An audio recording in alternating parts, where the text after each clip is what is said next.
Un escritor que es el autor de Fariña y entre otras muchas cosas, hoy viene a presentar un libro nuevo, así que pido un aplauso para Nacho Carretero en la receta.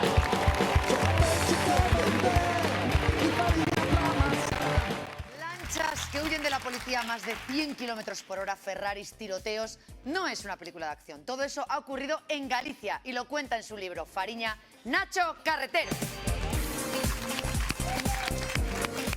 Como gallego siempre seguí o me interesó el tema del narcotráfico, como a casi todos los gallegos, porque veíamos noticias todos los días, que veía fenómenos como las mafias italianas o como los cárteles latinoamericanos, que sí que tenían mucho recorrido literario y narrativo, y lo local, en este caso el narcotráfico gallego, no. Así que es una idea que siempre tuve en la cabeza y que cuando tuve la oportunidad, pues no me lo pensé.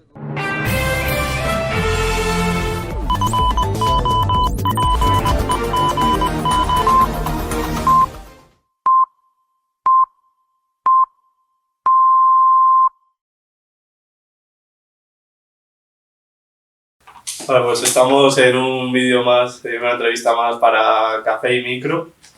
Y nada, hoy tenemos con nosotros a Nacho Carretero, que es un placer tenerlo pues, con nosotros aquí. Y nada, siempre buscamos diferentes perfiles y yo creo que el de hoy es un perfil diferente aquí en España. Y nada, andaremos un poco en esos reportajes, en ese periodismo de investigación que está tan metido Nacho. Y también hablaremos de sus diferentes proyectos. Y nada, lo primero de todo, Nacho, muy buenas tardes. Buenas tardes. Muchas gracias por venir aquí. Un placer, muchas gracias por invitarme. Y nada, lo primero de todo, como estamos en Café y Micro, siempre preguntamos, ya que el café está un poco asociado también a esta vida del periodista y tal, lo que te queríamos preguntar es eso, ¿cuántos cafés tomas al día y si eres muy cafetero? Pues no, debo ser la excepción que confirma la regla del periodismo porque no tomo café. Tomo café cuando estoy muy cansado, porque no me sienta muy bien.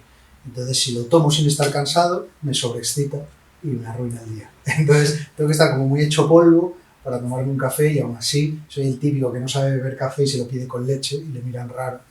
Y entonces ahí sí que me vengo un poco arriba, pero no respondo a ese perfil. Pues sí, eres de los pocos que lo ha dicho, que no he cogido muy He venido a reventar el podcast, sí. café.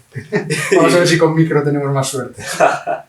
Y nada, eso, lo primero también lo que nos gusta es empezar un poco hablando del origen, de cómo te surge a ti ese interés por el periodismo, por contar historias, ¿de dónde viene eso? Muchas veces me han hecho esta pregunta, bueno, muchas. Cuando me hacen esta pregunta siempre digo que no tengo mucha respuesta porque no lo sé. Sí sé que nunca fui un periodista vocacional de estos que aseguran que desde niños lo tenían claro y que referenciaban ya a periodistas y leían. Me acuerdo que en mi infancia yo leía. Lo cierto es que no, de jovencito no leía demasiada prensa, no tenía periodistas que fueran ídolos. Más bien mis inquietudes casi siempre fueron en dos direcciones. Una, viajar. Era un niño obsesionado con el mundo, tenía una bola del mundo y un atlas que iba con eso a todas partes y me sabía todos los países del mundo, y sí que tenía una fijación con escribir y con leer, que era algo que me gustaba mucho. Pero eso lo fui enfocando hacia que soñaba, mis ensoñaciones tenían más que ver con el guión, con el cine, etc. Con la escritura posteriormente. Luego ya me fui dando cuenta que no tenía el nivel y entonces dije, pues a lo mejor el periodismo es un buen atajo. Y eso me llegó pues cuando me decidí en los estudios y en la formación a que el periodismo podía ser un camino interesante. Ahí sí que empecé a enfocarme más hacia autores y autoras que me interesaron y que me abrieron un poco los ojos hacia el periodismo como una forma de expresión distinta. Cuando empecé a leer a cronistas latinoamericanos, cuando empecé a empaparme de periodismo narrativo, de crónicas que eran más literatura que periodismo, y vi que había un camino que me interesaba y que me podía llevar a sitios que perseguía. Y eso es un poco el camino que yo seguí. Empecé unas prácticas en Coruña, en Radio Coruña, en la cadena SER, y muy jovencito, y desde ese momento, pues, quitando algunos puntos de mi vida, nunca dejé de trabajar en el periodismo. Y eso, José Luis Sastre sí que nos contaba eso, que él sí que ha estado muy influido por ciertos autores, Virginia Woolf, Josefina Carabias.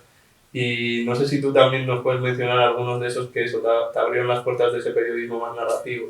Yo al principio alucinaba mucho con todo el nuevo periodismo estadounidense, con Tom Wolfe, con Hunter S. Thompson, con todos estos nombres muchas veces referenciados, Guy Palese, y devoraba sus crónicas y sus libros. Leía también porque muchos de ellos escribían ficción. Un libro que me cambió la vida fue La hoguera de las vanidades de Tom Wolfe, porque vi que con la investigación y con el periodismo se podía ir a muchos sitios y que a través de la ficción se podían contar muchas cosas interesantes.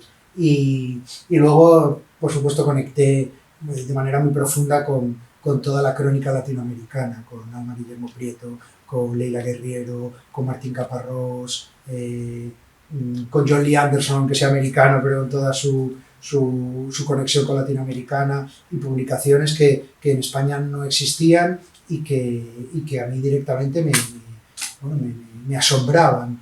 De hecho, creo que eso ha sido una evolución del periodismo en España. Yo recuerdo leer crónicas de Chuck Palahniuk, por ejemplo, y decir, y esto no se podría publicar en España. Un reportaje sobre un concurso de peleas de excavadoras en un pueblo de Estados Unidos.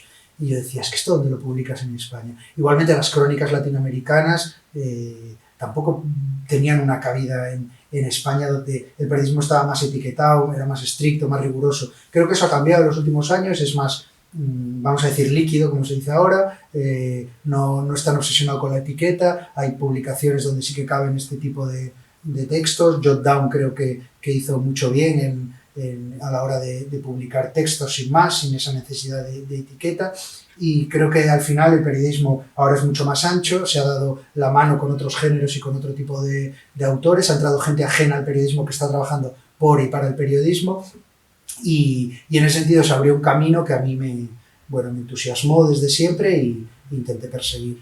Sí, algunos de los referentes que han mencionado también los mencionó José Luis, sobre todo de Leila Guerriero. Sí, Leila Guerriero es una especie de diosa para todos los que nos gusta escribir. Y nada, viendo también un poco tu carrera, sí que es curioso que empezaste trabajando en redacciones, pero hubo un momento en el que dejaste de estar ahí y lanzarte a ser freelance. ¿Y por qué tomaste esta decisión? En realidad, en redacción trabajé al principio de todo en Coruña. Cuando vivía en Coruña estuve ahí haciendo las prácticas, luego trabajé en Radio Nacional y en El Marca, en periodismo deportivo. Fue breve porque no me gustó mucho y ahí decidí irme de Coruña, porque tenía ganas de salir y de hacer otras cosas. Durante un tiempo en Madrid no estuve vinculado al periodismo, o no directamente porque llegué y me busqué un poco la vida, estuve trabajando hasta de camarero, etc. Y luego me salió una oportunidad en el diario que era un periódico, vosotros sois jóvenes, pero era un periódico gratuito que se repartía en el metro, en la calle, etc. Y que era una gran cantera de redactores y donde, ahora lo sé, adquirí mucha experiencia y fue muy beneficioso porque tienes que buscar mucho la vida, sacar temas. Es un ejercicio muy bueno. Lo que pasa es que en esa época no sabía verlo y estaba agobiado la mayor parte del tiempo en mis ensoñaciones de hacer otras cosas, de llegar antes de tiempo a un destino que está ahí, pero que tienes que tener paciencia. Yo siempre intento trasladar eso cuando me toca hablar con estudiantes, etcétera, de aconsejarles que no les pueda el ansia, porque ni vas a llegar en ese momento a donde pretendes y a la vez no vas a disfrutar lo que ya tienes. Te vas a meter en un limbo en el cual ni eres consciente de la suerte que tienes en una redacción, ni tampoco vas a colmar tus deseos de llegar ya a ser un gran reportero, si fuera el caso. Entonces, ahora veo que fue una experiencia muy bonita y muy positiva, pero a la vez yo tenía mucho ansia de reportear, tenía mucho ansia de irme a sitios por el mundo y contar lo que estaba pasando. Y al principio lo empecé a hacer a través de mis vacaciones, por ejemplo. Yo me iba, me iba en Navidad a Palestina y estaba allí y recopilaba información y traía lo que yo creía que era un reportaje. O me iba a hacer un voluntariado a Guatemala y aprovechaba e intentaba hacer un reportaje. Que luego nadie me compraba esos reportajes, no los publicaba en ningún sitio, pero bueno, para mí era una experiencia. Tenía un blog y los publicaba en el blog y a base de insistencia, a base de llamar a puertas, de ofrecer reportajes, pues me dieron la oportunidad en el XL Semanal, el suplemento de Vocento, donde publiqué mi primer reportaje de largo aliento y a partir de ahí conseguí enganchar una serie de reportajes y decidí tirarme un poco así a la piscina y ir por el mundo del freelancismo. Y nada, eso ya has mencionado los reportajes y también un poco está vinculado al periodismo de investigación. Yo te quería preguntar respecto a esto último, es si crees que en España y sobre todo está minusvalorado este tipo de periodismo para el impacto que luego acaba teniendo. No creo que esté minusvalorado. Yo creo que tanto el reporterismo como el periodismo de investigación es un periodismo muy valorado dentro de la profesión. Suelen ser figuras respetadas, tanto por los otros periodistas como para el público en general, en una época donde además el periodismo está intentando sacudirse una mala imagen, está intentando diferenciarse de intrusos que se dedican a hacer propaganda y se autodenominan periodistas, y en esa guerra por diferenciarse de la basura, el reporterismo y el periodismo de investigación es una bandera importante que reivindicar. El problema en España es sobre todo la precariedad que padece el periodismo, sobre todo el periodismo escrito. El reporterismo y el periodismo de profundidad, que requiere tiempo, esfuerzo y energía para a lo mejor un solo tema, es muy escaso porque en muy pocos medios se lo pueden permitir, porque esta precariedad precisamente hace que los reporteros en España cuenten con menos tiempo y menos medios que, por ejemplo, los reporteros ingleses, franceses o estadounidenses. No es casualidad que en Estados Unidos se hagan los mejores reportajes. Sí, son muy buenos, es indiscutible, pero tienen mucho dinero y tienen mucho tiempo. Si tú mandas a un reportero del New York Times a Haití, voy a poner el ejemplo de Haití porque me tocó estar hace unos pocos meses haciendo un reportaje sobre la situación de Haití, y van con un presupuesto de unos, qué sé yo, $3.000 al día, se pueden quedar allí 20 días y cuentan con todo tipo de ayudas, pues es evidente que va a salir un mejor reportaje que si vas a una semana, tienes que buscarte la vida para reducir el presupuesto al mínimo y no pagas por entrevistas ni por contactos. Entonces, el resultado es bastante digno para el periodismo español. Y yo creo que ese es el kit de esta cuestión, que existe una precariedad, existe una falta de medios para hacer mejores reportajes, mejores libros, tener más tiempo para investigar. Saldrían muchos más temas y tendríamos un periodismo más sano y, en consecuencia, una sociedad más sana. Pero de momento no es así. De momento el dinero, que lo hay, no es que no lo haya,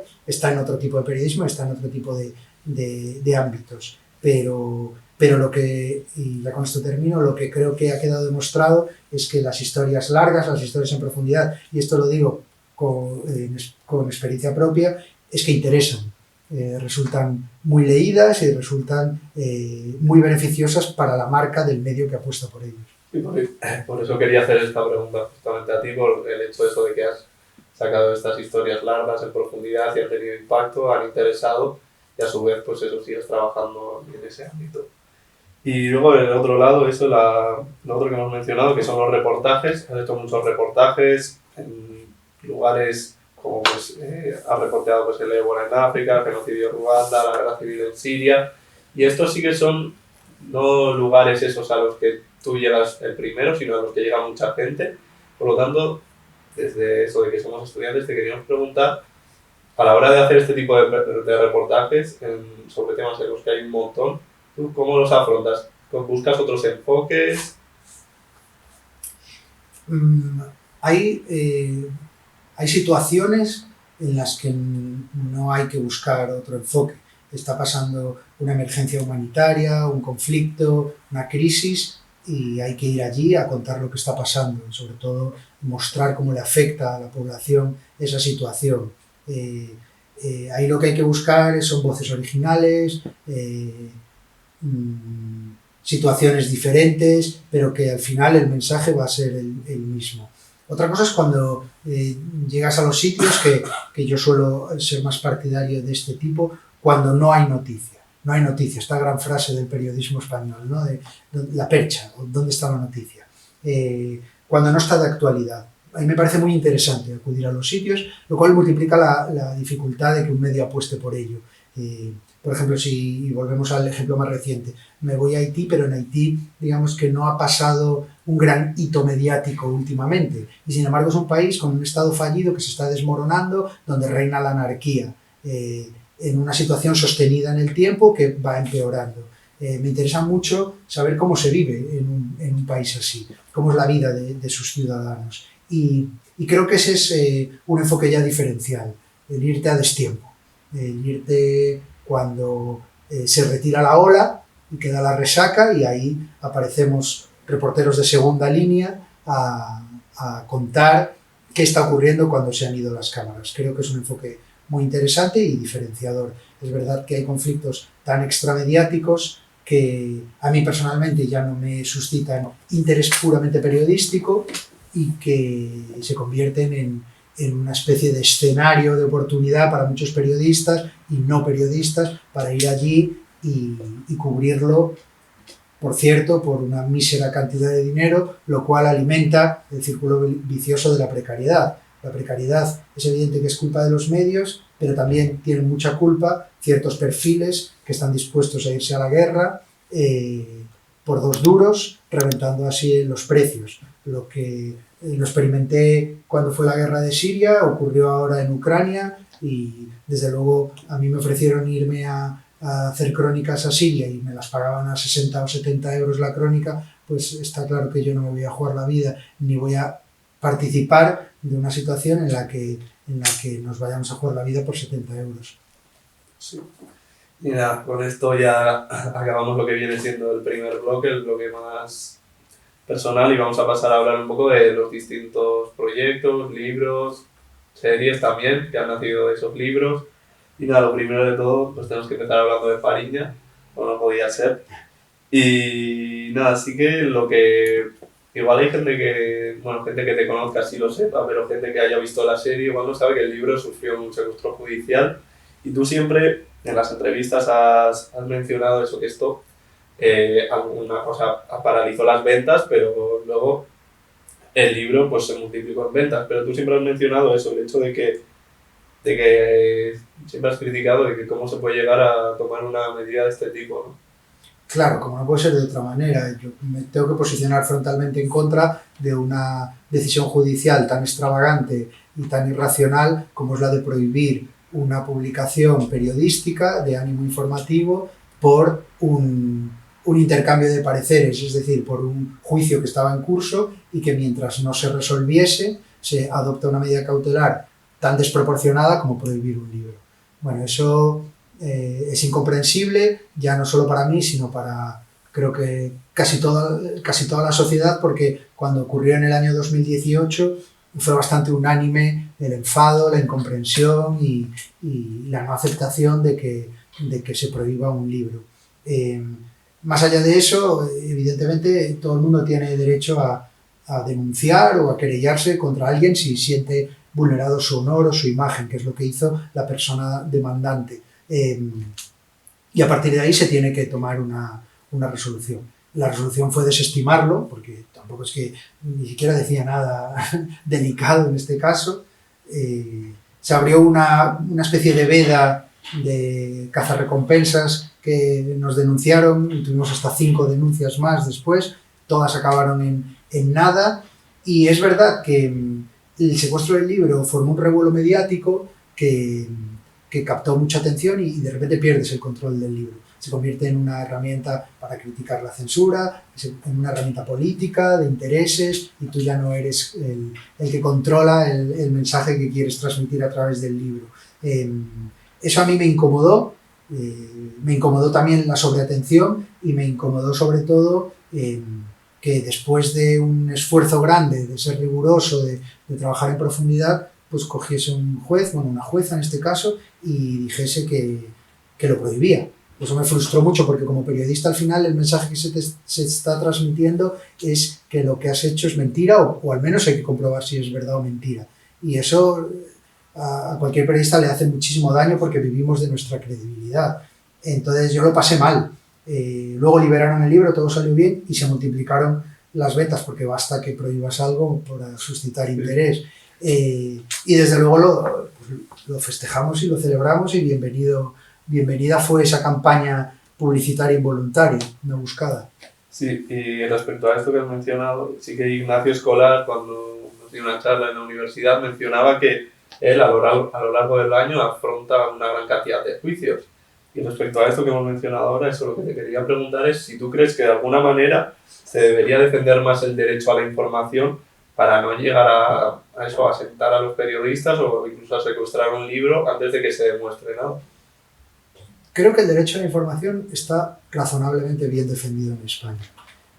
Hay que ser críticos, siempre hay que exigir mejorar y es lógico que nos enfademos, pero si tú ves cómo funciona el mundo en general y ves cuál es la situación de la libertad de prensa e información en España, es bastante aceptable. No significa que sea perfecta, ni mucho menos, pero es bastante aceptable. Creo que los casos como el secuestro de un libro o ver a un periodista sentado en un banquillo son excepcionales. Han ocurrido y van a ocurrir y han ocurrido injusticias, es indiscutible. Pero en general no es una imagen que veamos.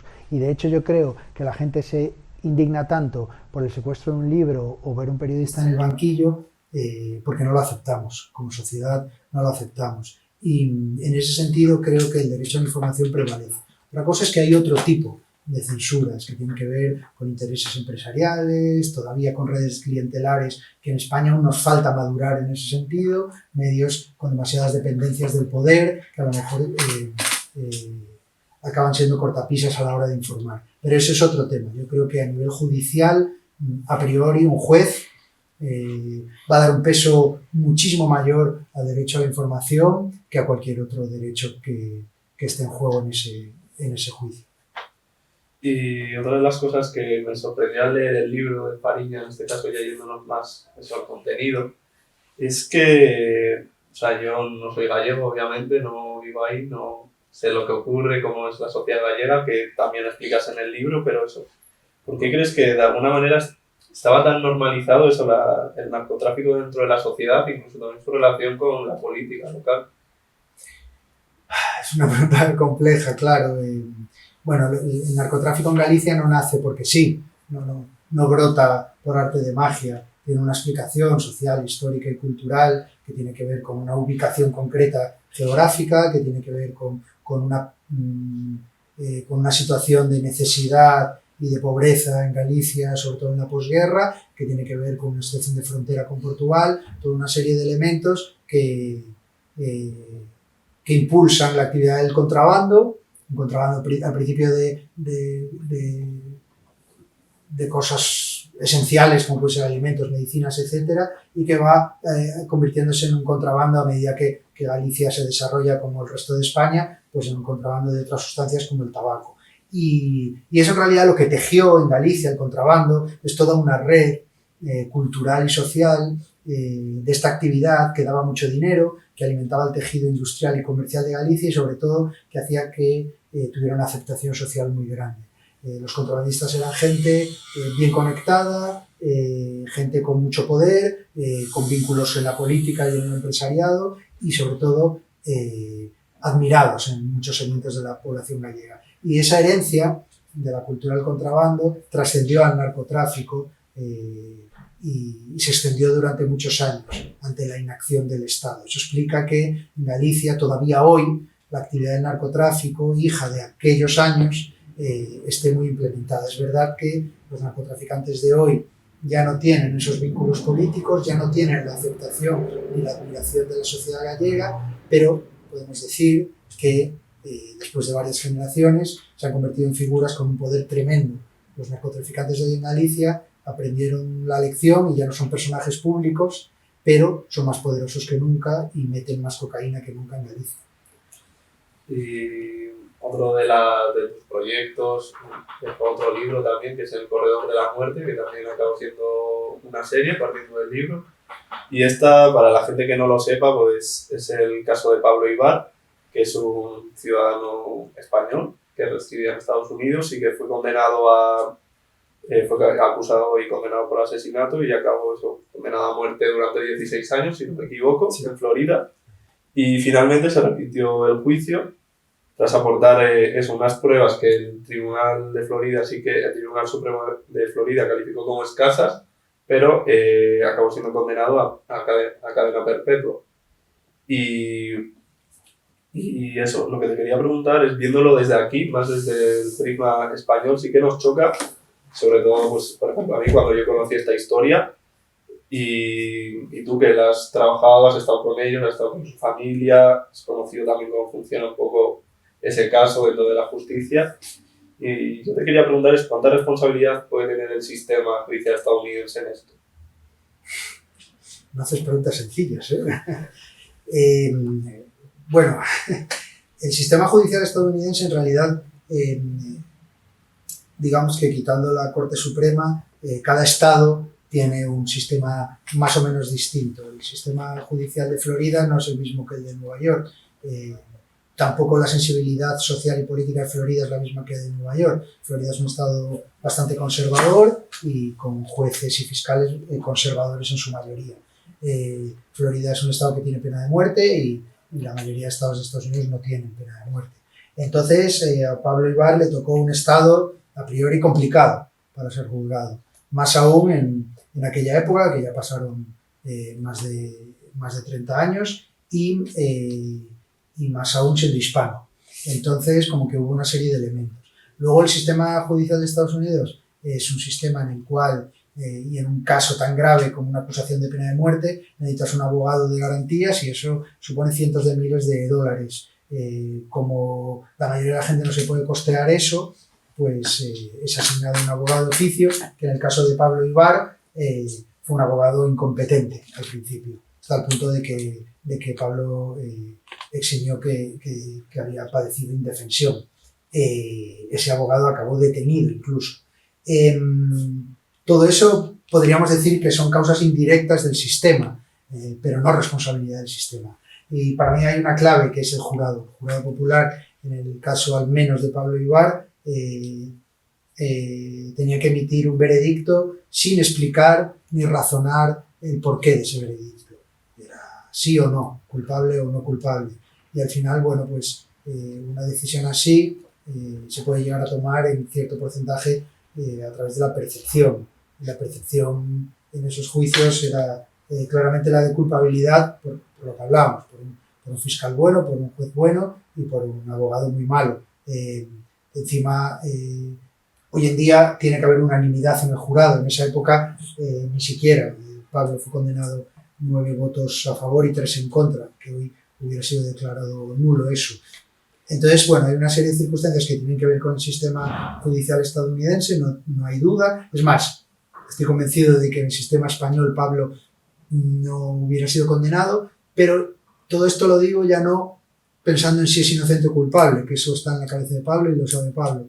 Esto lo digo pensando en que tras muchos años de seguimiento de este caso, yo me di cuenta que no hay ni una sola prueba que demuestre de manera concluyente la culpabilidad. Hay indicios, hay pruebas aproximadas, pero no hay pruebas que demuestren la culpabilidad de forma concluyente. Por eso digo que, siendo así, en otro sistema judicial tal vez no hubiera sido condenado. Claro, yo a veces, y desde que conocí el caso lo he pensado, el hecho de que una cosa tan seria como eso, una pena a muerte, que esté decidida por un jurado popular, sí que es algo que aquí no nos planteamos con eso, ni la pena de muerte, ni tampoco eso, que un jurado popular decida este tipo de decisiones.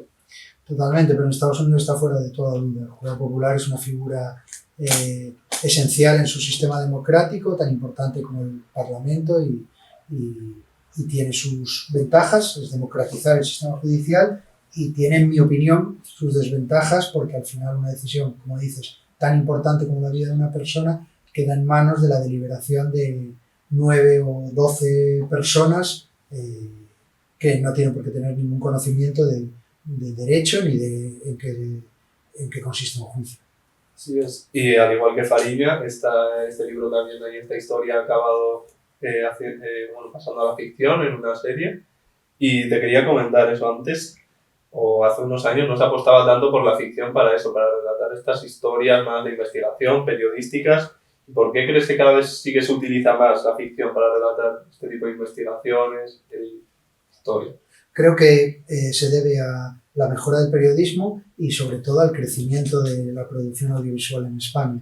Hace unos años apenas se producían series en España, se producían 5, 6, 7 al año y para 2, 3 cadenas, y con la aparición de las plataformas las productoras españolas empezaron a producir y a producir muy bien, hasta el punto que el audiovisual español está muy bien visto, catalogado y valorado en todo el mundo.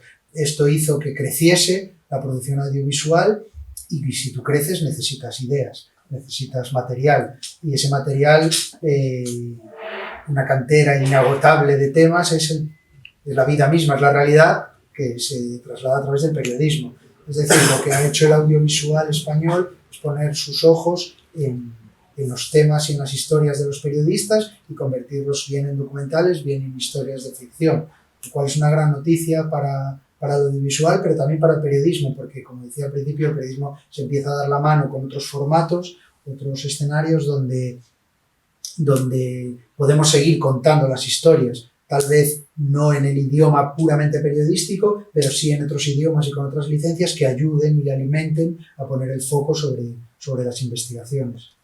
Hablando de la ficción también, tu siguiente producción en la que formas parte es Marbella, que será una serie que estrenará Movistar acerca de eso del crimen organizado en la Costa del Sol y que sobre todo se basa en ese gran trabajo de investigación que realizaste junto a Arturo Lezcano para El País, si no me equivoco. Sí.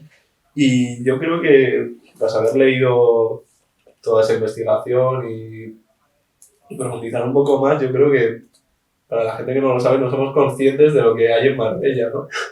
Y nada, te quería dar la oportunidad de eso, de dar algunas pinceladas y resumir, porque es muy difícil resumirlo, y eso, resumir en lo que creas más destacable para eso, para que la gente se dé un poco cuenta de lo que hay y también pues, se anime a ver la serie próximamente. Efectivamente nace esto de una investigación que hicimos para El País, Arturo Lezcano y yo, sobre cuál es la situación del crimen organizado y el narcotráfico en la Costa del Sol. Todos hemos oído hablar siempre de las mafias de la Costa del Sol, del narcotráfico, pero nuestra aspiración era un poco hacer un retrato general, unir los puntos, intentar hacer un retrato comprensible y aterrizarlo un poco para ver qué está sucediendo ahí, ¿no? Este reportaje fue un reportaje largo, muy largo, con infografía, etcétera, y bueno, tuvo lo que decíamos al principio, pues un reportaje muy largo y tuvo un montón de lectores, lo cual es la prueba irrefutable de que a la gente le interesan las historias largas y que es compatible un periodismo de inmediatez y de redes sociales con historias pausadas. Yo no me creo mucho ese mito de que no, es que los jóvenes hoy no pueden estar más de 10 segundos, es que me parece una tontería, ¿no? Pues hay chavales que están 3 horas escuchando a un streamer hablando. O sea, poder puede, estar atentos a la historia. Soy joven y me lo leí. Efectivamente. Yo creo que hay mucho estigma, hay mucho mito ahí y que a ti te puedan interesar cosas instantáneas y puedas estar haciendo scroll en Instagram a toda velocidad, no es incompatible con que en un momento te interese un tema y le dediques un rato a leer. Y los lectores de ese reportaje son la prueba, ¿no? Y de muchos más reportajes. Ese reportaje coincidió con la decisión que tuvimos Arturo y yo de montar una pequeña productora, el Alelo Productions, para precisamente trasladar nuestras investigaciones a proyectos audiovisuales. Marbella fue un proyecto que le interesó a Movistar desde el principio y llegamos a un acuerdo y lo tradujimos a serie. ¿Esto qué significa? Que nos pusimos a trabajar con Beto Marini, guionista, uno de los guionistas top que hay en España, con Dani de la Torre, director. Venían los dos de la unidad, de hacer la serie La Unidad, y nos fuimos a Marbella a proseguir la investigación, a entrevistar a malos, a buenos, a todo el mundo, y empezar a trabajar en una trama y en un guión. La serie está ya rodada, estamos en postproducción con la idea de que se estrene en aproximadamente el segundo trimestre del año que viene. Y eso, y en el reportaje sí que habláis con buenos, con malos, y entre ellos están los agentes del Grupo de Respuesta Especial para el Crimen Organizado allí en Marbella, y lo que ellos sí que reclaman constantemente es que hacen falta más medios para que España deje de ser un poco tanto la entrada de la droga a Europa como la residencia de los grandes capos que residen en Marbella. ¿Y por qué crees que no se intenta acabar con esto? ¿Es que es inabarcable o si tendremos que esperar una gran tragedia en Marbella porque ya está habiendo incidentes para que se tomen medidas? Bueno, creo que ambas cosas. creo que no hay una alarma social, no se genera una sensación de inseguridad, por tanto no hay necesidad de respuesta política. Digamos que en el momento que un fenómeno de crimen organizado, narcotráfico, penalice políticamente, ahí se reaccionará. Ocurrió en la línea de la Concepción en 2018, un policía murió en un accidente, en una persecución, se perdió un poco el principio de autoridad, sacaron a un narco que estaba ingresando en el hospital y se lo llevaron, embestían a los coches de policía, y en el momento que se pierde el principio de autoridad empieza a haber problemas políticos, y ahí se reaccionó, se metió dinero, se hizo un plan especial y se contuvo bastante, es decir, si se quiere se puede. Luego se desmanteló el plan especial y empieza otra vez, bueno, nunca dejó de haber problemas en el campo de Gibraltar, pero empieza otra vez a crecer como esos años. Eso por un lado, y por otro, faltan medios policiales. En Marbella se vive bien, en Marbella están casi todas las mafias del mundo, pasan desapercibidos, están cómodos allí, luego están bien ubicados. La conexión atlántica con la cocaína que viene de Latinoamérica, Marruecos, Gibraltar, salida hacia Europa, en fin, es un enclave privilegiado. Y son muchos malos. Y la policía no, tanto la policía como la Guardia Civil, como el Servicio de Vigilancia Aduanera, no dan abasto. Es así. Si se centran en una banda, pues no pueden atender a las demás. Entonces, de momento, es muy desproporcionada la lucha, y mientras siga siendo así, el narcotráfico y el crimen organizado van a seguir con bastante impunidad en España. Y luego el sistema judicial en España pues es muy garantista, lo cual está bien, pero hay abogados especializados en buscarle las costuras y las grietas a los casos y al sistema, y por ahí se escapan un montón de criminales y de narcotraficantes procesados e investigados por la policía, que a la hora del juicio acaban libres. Sí, pues eso. Quedamos con muchas ganas para ver esa serie, para que la gente, yo creo, se haga una idea. Creo que en el reportaje se menciona que son alrededor de 190 organizaciones criminales, sí, de 59 países distintos. No me acuerdo del dato exacto. Creo que es algo así, para que eso la gente se haga una idea, y yo creo que la serie lo va a ilustrar de muy buena manera ese gran reportaje. Esperemos. Y otra de tus pasiones también, como no puede ser de otra forma, es el Deportivo de La Coruña. Sí. Que también escribiste un libro acerca del club y todo lo que engloba ello. Y sí que mencionas en una entrevista, o en una declaración tuya, que es que hacerte un equipo es como una copa, es muy fácil entrar, pero es muy difícil salir. Y eso es lo que yo te quería preguntar. Ahora mismo el Depor no pasa por su mejor momento, pero un montón de gente, al igual que tú, sigue yendo a Riazor.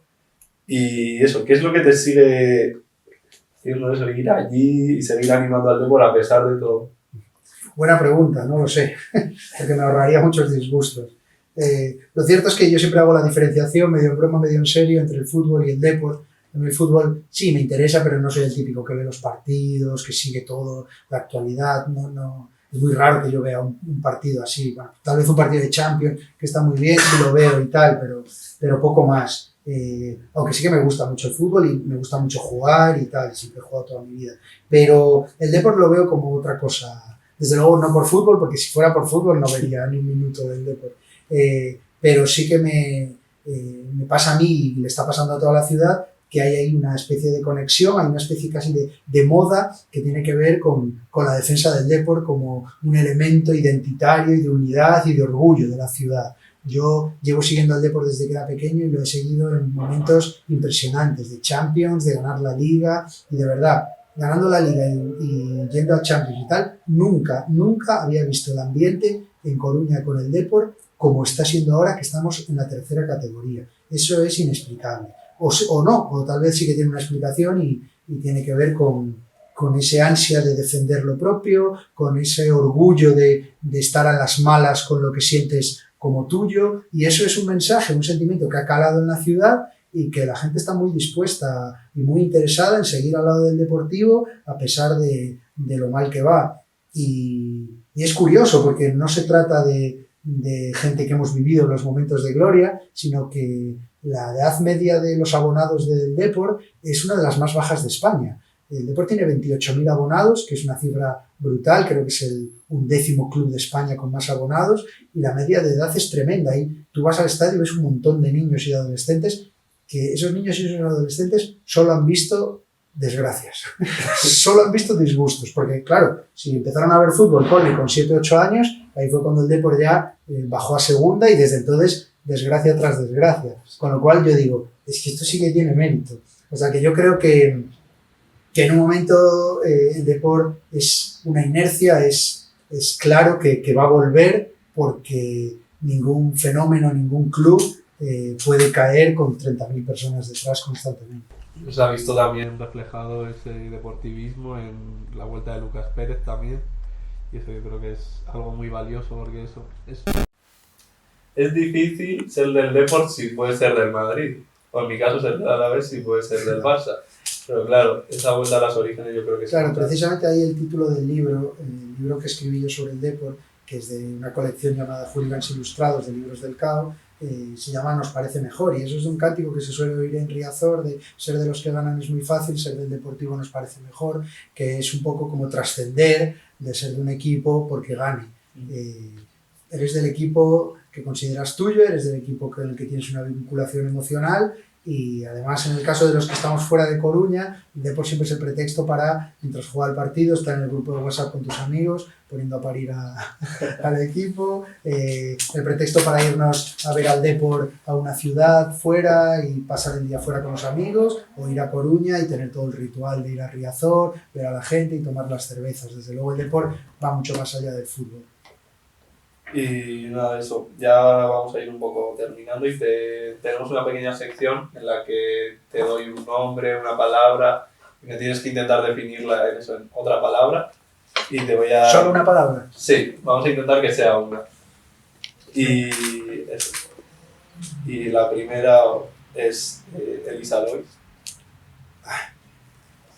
Ejemplo. Manuel Rivas. Maestro.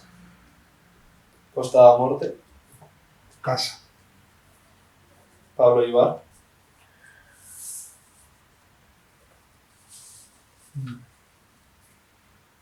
Indefensión. Fariña. Indefensión, qué palabra. Fariña. Una sola palabra, ¿eh? Fariña. Diría que cambio, porque me cambió la vida. Marbella. Oportunidad. Y Deportivo de La Coruña. Pasión. Y nada, ya para acabar, lo último ya es que el anterior entrevistado, Pérez Tupiñán, que es un divulgador científico, colaborador en el A Vivir, te ha dejado una pregunta sin saber que ibas a venir. ¿Hay o habrá alguna manera de hacer que el lector sepa la calidad o la fiabilidad de la noticia? En un futuro. Es delicado y creo que cualquier intervención por parte de algo ajeno al propio periodismo resulta contraproducente. No creo que ninguna institución que tenga que ver con el gobierno, con el gobierno local o me da igual cualquier tipo de autoridad tenga que entrar a regular eso, porque se abre una puerta que ya va a ser muy difícil cerrar y que nos lleva a otros parámetros. Creo que en la autorregulación está el éxito, creo que en el buen periodismo, en el trabajo, en la honestidad y en el compromiso por la verdad, que aunque suenen a clichés son la esencia de hacer periodismo, está el tener paciencia y estar convencidos de que en un medio plazo las generaciones venideras tendrán la formación y la sensibilidad para distinguir propaganda de periodismo. Esto no es una lucha nueva, siempre ha ocurrido, pero creo que ahora, igual que es muy fácil extender bulos y extender desinformación, también es muy fácil abortarlo. Se puede abortar un bulo a la misma velocidad que se propaga, y eso creo que es una gran noticia para el periodismo. Tenemos una generación, la vuestra, que está mejor preparada que ninguna otra anterior, que además tenéis más herramientas, más escenarios y más conocimiento, y creo que eso va a hacer que el periodismo, y estoy convencido, cada vez sea mejor y por tanto la sociedad cada vez sea mejor. La propaganda siempre va a existir, pero creo que confío en que con el paso del tiempo esa diferenciación cada vez sea más clara y eso será, creo, la fórmula para intentar solventar el problema. Vale. Y ahora te toca a ti hacer una pregunta al siguiente, la siguiente entrevista No sabemos en Café y Micro, que no sabemos quién es. Pero entiendo que una pregunta Sí, sobre periodismo. relacionada con el periodismo o la comunicación. Vale. ¿Qué opinas de Fariña? Bueno, pues me gustaría preguntar a quien sea que venga. Es